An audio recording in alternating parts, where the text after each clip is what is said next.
WhatCulture.com recently attended the first ever live show organised by 5 Star Wrestling at the Newcastle Arena. And while we were there, we got a chance to interview this guy. Hi everyone, welcome to WhatCulture.com. I'm Kenny McIntosh. I'm joined by my arch nemesis, Adam Blampide. Ding. And I'm joined by, you might know him as Johnny Nitro, John Morrison, Johnny Mundo. I know him as my pal John. Hi John. It's the one constant. John is my real name.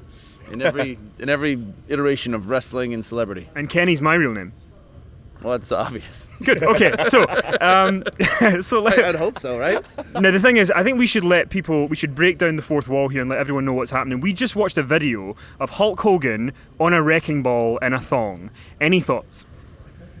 It's definitely an image that's going to stay with me for a while. And I would say if the purpose of advertising is to leave an impression, I mean, regardless of whether it's a positive or negative impression, Hulk Hogan on a wrecking ball achieved that. Yeah, it's left something of a scar on my mind. Yeah, I'm going to try and just forget about it. So, we're here with you, and let's talk a little bit about your career. You're in Lucha Underground right now, tearing up as Johnny Mundo, with you and Ricochet as Prince Puma, and like, you guys are pretty much like the MVPs of that show. Like, everybody talks about your matches. I didn't tell you to say that ahead of time, did I? Yeah, this is great. We got the notes. Okay, good. The check is in the mail. But like, for you, when you took the gig on... before you look at the check. Don't open it. What? When you got the gig to now, like, has the experience in Lucha Underground been what you thought it was going to be, or different, and how do you kind of feel about it now in season 2? Flying through it. Yes, no, a little bit of both. I got contacted by DJ, Krista Joseph, a.k.a. Big Dick Johnson, about this wrestling promotion he was starting up. And he's like, John, you want to be in this wrestling promotion I'm starting? And I said, sure, yeah, DJ, I do. Then he called me again 6 months later. He's like, I'm starting it up, like, soon. And I was like, oh, good, okay, I'll be there. Then he's like, come down and check out the set. And I did, and he showed me the set, and then told me it was like going to be him, Mark Burnett, Robert Rodriguez, Eric Van Wagenen, Tony Jensen, the guys that did Tough Enough. And I was like, oh, dude, this is like a real legit thing. They're going to do an 8-camera live-to-tape setup. Everything's going to be post-produced in Robert Rodriguez's LA like studios, factory made. And after I saw that, I was like, A, yes, I'm definitely in. B, my expectations are now like up there for how this is going to look and what it's going to be like. And so it is, a lot of it is going kind of how I expected. Been really happy with the opportunity to wrestle guys like Ricochet and King Cuerno, Phoenix, Pentagon, guys from Mexico City that I would never have otherwise got to wrestle. Alberto was there last season, and now we've got Ray, who is literally like one of my all-time favorite wrestlers to watch and to wrestle. And I couldn't be happier with how Lucha Season 2 has been going. So with the, you talk about like everything's so kind of produced, it's Robert Rodriguez's style, everything looks like Desperado and From Dusk Till Dawn. In filming those promos, do you find that kind of cinematic style more inhibiting, or do you find it more freeing than the kind of traditional style? There's pros and cons to both, you know? I mean, the cinematic style is freeing stylistically, which is why it looks the way it does. There's no crowd interaction, which is one thing that is unique to Lucha Underground. The crowd doesn't get to see the promo segments while they're at the tapings. They don't? No. Oh, wow, okay. No, so they don't know what's going on sometimes. But what it does is it enables that cinematic look, because there's no other way to do that. You can't go live to tape and have coverage and shoot 6 cameras and 6K and all kinds of effects and stuff. And I really enjoy that because I've been doing a lot of acting lately, and the vignettes for Lucha are, I wouldn't say it's as close as you can get to acting, because it's acting. It's what it is. We're doing coverage, we're doing angles, we're doing scripts, and it shows. And the way that it shows is it's just different. There's no other wrestling product like it. And do you feel like there is a chance of a Big Dick Johnson cameo at some point? I've been pushing for it since day one. I would hope. I mean, I feel like the fans are clamoring for nothing more than that. I just don't know if it would be wearing a lucha mask or without the mask. We all want some Big Dick. I'm just hoping that it kind of like, it's like The Dark Knight Rises, you know, he opens this thing and there's just that bow tie there, ready to be put on. Just like one more job. Just see the hand picking up the bow tie, and maybe the baby oil next to it. I mean, the baby oil comes as standard. Would you put Big Dick Johnson on a wrecking ball?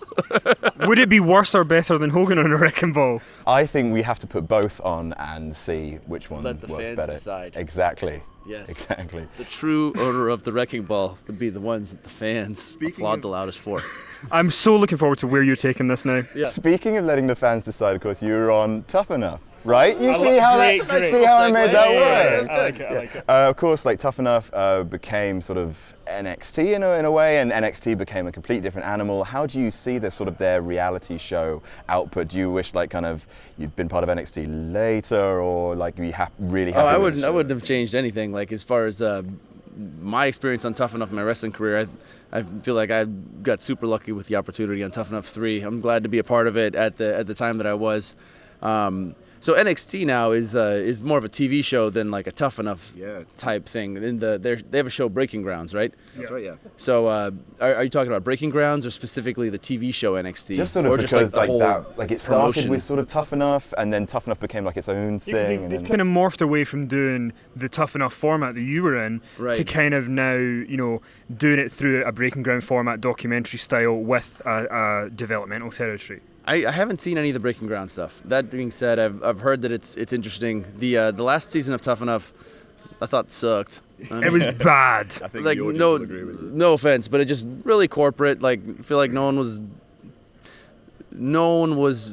trying not to offend anybody. Everyone was trying to like pull the company line, and then everyone was trying to claim the developmental throne. Triple H, like this is the way that my company, like that kind of stuff that to me isn't super interesting. It's interesting to see people with the dream of becoming a pro wrestler going 100% after their dream and then succeeding or failing and then dealing with those circumstances. I think the thing about Tough Enough now is it's all about reality. It's not about wrestling, and almost the reality fights the wrestling. Did you feel that for Tough Enough when you were on it, that like the expectations of reality TV sort of shackled you a little bit, or was it like? For sure. I mean, on my season specifically, it was on MTV, and MTV cast half the house, and WWE cast half the house, and the half of the house that MTV cast was really just specifically people maybe with like social anxiety or like maybe some kind of problems, like and or crazy ex-girlfriend. Like they went reality TV, and WWE picked the contestants that they thought were going to be good wrestlers. So I mean that's. At the end of the day, like wrestling really is entertainment, so you can't get too far away from that. And we like to set the record straight here at WhatCulture, and recently you were in the news because you'd given an interview where you basically said you'd be open to maybe going back to WWE one day, and that turned into he's going back. It's happening. It's happening right now. People went apeshit with that thing, right? Yeah. I mean, sure, I'd be open to going back.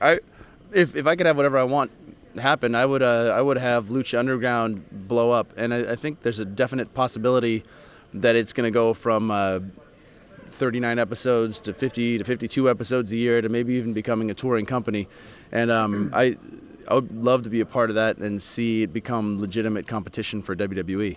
If you did decide in the future to go back to WWE, is there sort of stuff that you have there where you go, I'd like to go back and work with these guys, or is it just a case of, if they make me the right offer, I'll consider it? For sure. Like if I went back, I don't want to get into it right now because it's just gonna do exactly what we were just talking about, like spin everyone's wheels. There's John Morrison. Like He's going to be at WrestleMania 32 in Dallas. Yeah. For sure. Yeah, I'd want to go back with a game plan, which is why I'm digging Lucha right now. I feel like I'm part of the creative process. I've got creative autonomy there, and I'm really happy with what's going on. And you mentioned the touring part of Lucha Underground, which I thought was interesting because given what it's been so far in being a television show, do you think it's important for them to start doing touring in the near future? Because you look at maybe like a TNA, who they were in one place for a long period of time, and when they eventually did tour, it didn't work out for them for various reasons. Would you be pushing for Lucha Underground to sooner rather than later be trying to tour? No, I think that's the exact example I would give. I think Lucha Underground should stay where it is and build the brand and have consistent quality television for another couple seasons before they start trying to tour all over the place. Now, some isolated events, there's nothing wrong with that, but they should have a definite purpose or goal in mind when touring. I mean, part of the appeal of Lucha Underground is the temple. It's the setting. It's like, Exactly. and like, what are you going to do? Like, move the whole temple around? And then if you went to a Lucha Underground event and it was like here, like this is a 5-star wrestling event, and if there was luchadors in the ring, it would just seem like this is just luchadors in England. It's not the Lucha Underground. The temple's not here. Dario Cueto's not. Well, maybe he could tour, but you know what I mean, right? Like maintaining the the creative integrity of Lucha Underground is really difficult to do while touring. And talking about your WWE days, a lot of people remember fondly your partnership with The Miz. And I just wonder how you... Are you a Miz fan? Is that a lot of people you're talking about yourself? I'll be honest, one time a guy told me I looked like The Miz, and I didn't really know how to take that. That was like a couple of years ago when I was younger and, better shape. The And Miz is much better looking. Well. And much less annoying. Well, I'll take something from it. But your thing... I'm starting to feel bad now. Good. He's But got feelings of iron. he's no longer my Okay, pal, good. John. But so you were with The Miz for quite a while, Yeah. and I think your partnership with him was pretty interesting because you were the guy that, while you maybe didn't cut long promos, you came in the ring, you did your stuff, and people were kind of wowed by it. Whereas with Miz, it was more talk, and then in the ring it maybe wasn't there as much. What are your memories of your partnership with him? I loved it. I thought it was like kind of exactly what we just laid out. We had really opposite type of energy. He was super loud and abrasive, and I had kind of more of a quiet confidence. And when we did those episodes of The Dirt Sheet, I think they worked so well because there's two people who were clearly like friends. They're talking about wrestling. They have a relationship that's pretty clearly defined, and their energies are completely different as opposed to other tag teams. Like when I was with Joey Mercury, it was like those are two guys that are like peas in a pod versus like Miz and me, which are like two guys that are working for a common goal, but that are both separate, different entities. And we interviewed Nick Aldis Magnus, and something that he was talking about that I thought was interesting was being an entrepreneur and not just, maybe doing the wrestling, having other avenues that they can go into and making it work. And you do a lot more than just wrestling. So tell the fine people of WhatCulture what else you've got going on. The fine people of WhatCulture. It's not a bad Scottish accent. Well, let's see. We're going to do a challenge right here, right now. We're going to have John and then Adam both do a Scottish accent, and you can vote on who you think does it better. So first of all, we'll give Adam a chance. Adam. Yeah, perfect. Right, what am I saying? That was Adam, perfect, right? When it comes to Scottish accents, I'm gonna kick your fanny, you wee dauber. Knocked me all over the arena, I don't know. Nobody's a winner, folks, from that. I was a clear winner. I think I have to. Scottish terms. Yeah, you did. completely The thought fact that you said dauber is very, very impressive. Right? Is that a Glasgow thing? Glasgow. Obviously, I wasn't doing the accent then. God. So anyway, what have you got going on? All kinds of stuff. So I did a fitness program called Out of Your Mind Fitness. Check out www.ooymfitness.com. A complete functional training regimen. The thing that I've got going on right now that I'm most excited about is a movie called Boone the Bounty Hunter. I mentioned it briefly to you guys, but I didn't mention that I wrote this and produced it as well as I'm starring in it. So this one I've got like pretty much I'm all in for it. You know, it's pretty close to done. It's about a narcissistic reality show bounty hunter, Boone, who boons celebrities for stuff like parking tickets. So got me chasing Kevin Sorbo around Burbank and booning him, aka hitting like a twisting senton off a garage onto him. And there's a lot more to it. His show's about to get canceled, so he goes after a drug dealer in Mexico to save his show, and then he has to punch, kick, and parkour his way out of Mexico into justice. Sounds like a good film. When can we see it? That's a good question. I got it on my phone. This will just take 84 minutes. Yeah, sure. No, I'm just kidding. Also, WWE have a studio as well that makes movies. Would you ever be interested in starring in 12 Rounds 17? That's a good question. That's the first time anyone's asked me about that. I'm glad I was the first. I'm glad you thought of that. Wow. It's exclusive content here. We give the most original question. They actually I think they're making not bad movies. They've made a lot of movies that weren't good, but some of the later ones I think they're starting to hit their stride on partnering with bigger studios like TriStar, and expanding out of just like the straight to DVD action movie franchise surrounding one wrestler. Call with Halle Berry was a couple of years ago that did quite well. Yeah, then that Colin Farrell thing. Didn't they have yeah. another one called Oculus? Yes, they did. Yeah, Oculus was great. Yeah. They also had The Chaperone. Oculus is great. Did you see Inside Out? I didn't. Should I watch it? You should. No, I'm talking about the Triple H Inside Out. The one where he's like, he gets out of jail and he's obsessed with like canning pickles, and then there's a whole conspiracy about people that are shipping cigarettes from state to state to avoid like the state tax. Oh, is that the one where he's with the guy from Friends and he's got like the pork pie hat? From Friends? No, Michael Rappaport. Michael Rappaport, yeah. Sorry, Phoebe's boyfriend from Friends. Oh, he goes deep. Phoebe's boyfriend from Friends. Okay. Also from Prison Break. And what was that other movie he was in? Oh, Deep Blue Sea. He got eaten by a shark. Was he in that? Yeah. Oh, I forgot about that. That's the noise for being eaten by a shark. Roof.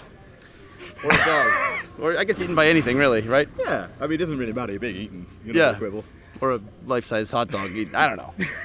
To ask a kind of like slightly more serious question, your first world title win came about in 2007, where you beat CM Punk at Vengeance. Of course, in auspicious circumstances, you weren't even supposed to be in the match. So I was just wondering, like, such a big moment to win your first world title.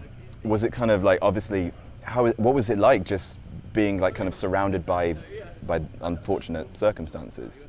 Well, the day, I had no idea what the unfortunate circumstances were. All I knew was that Chris Benoit missed his flight.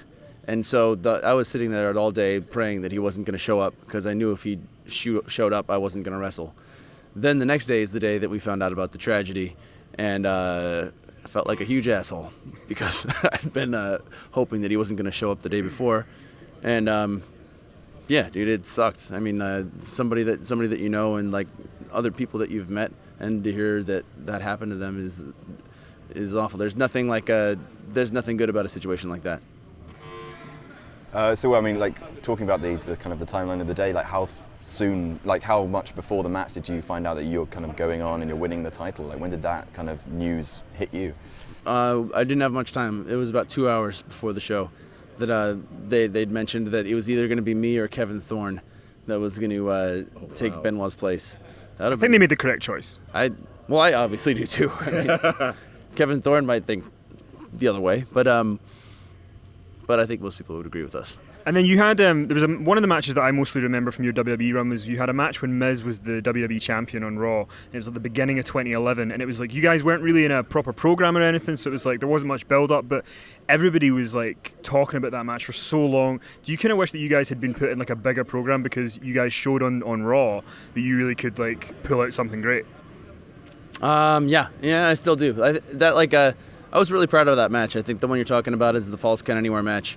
And it would have been cool to be in a bigger program with Miz, but at the time, from what I'm looking about is just like a booking standpoint, like it makes sense to, if he's going to be the WWE champion, have our program and then have him move up the card and try to get him some credibility. Please, somebody give Miz some credibility, which is what I think was necessary at the time, and it's what happened.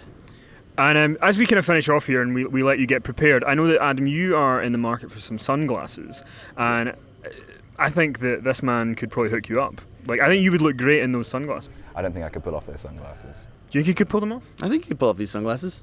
Would you mind if I tried on your amazing sunglasses? I would not mind at all. How much you got on you? I have my house keys. I've got a lovely... Sold. Great. Done. History in the making, folks. What does it look like? 10 quid. A house. You are now bearing witness to me not pulling off these sunglasses. He's so gangster, it's unreal. You've got to feel way cooler than that. That's a pretty, I gotta have some swagger relaxed. with it, Yeah. Like maybe some Hulk Hogan Wrecking Ball swag or something. Yeah, show us some Hulk Hogan Wrecking Ball swag. You could be my wrecking ball. Yeah, let's see. There we go. This is If uncomfortable. you've got sunglasses like that, that could be you.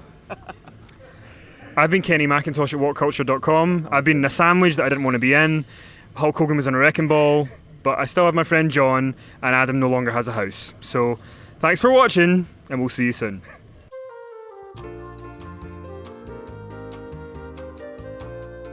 And hey, while we have you, why not celebrate the relentless passage of time by buying WhatCulture's first ebook, The 100 Worst Wrestling Moments of 2015, written by Andrew Sosick with a foreword from me. Only £3, it's currently the ranked #1 selling wrestling book on Amazon. Check the description for a link. Hey everyone, welcome to WhatCulture.com. My name is Kenny McIntosh. I'm here with my arch nemesis, Adam Blampide. Ding. And I'm here with, you might... Oh, come on. What is it, amateur hour here? He's just about to get to the good part.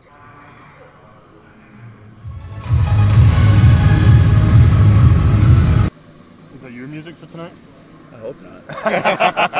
Now it's not just a sandwich, it's like a dancing sandwich. No, it's a sex tape. Yeah. If you were the wrecking ball, we would be like the Hulk Hogan's in thongs. You're just far more alarming than that. Hey, yeah, you're digging it. Oh, mate, Yeah. you pulled. It's like posh English dancing 101. Yeah, good time.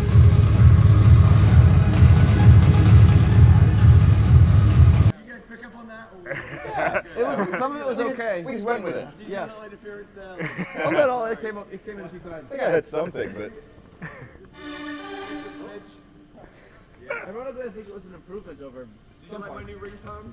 I feel like it's a bit obnoxious, but Oh, let's go for it. yeah. Ready? Yield. Yep.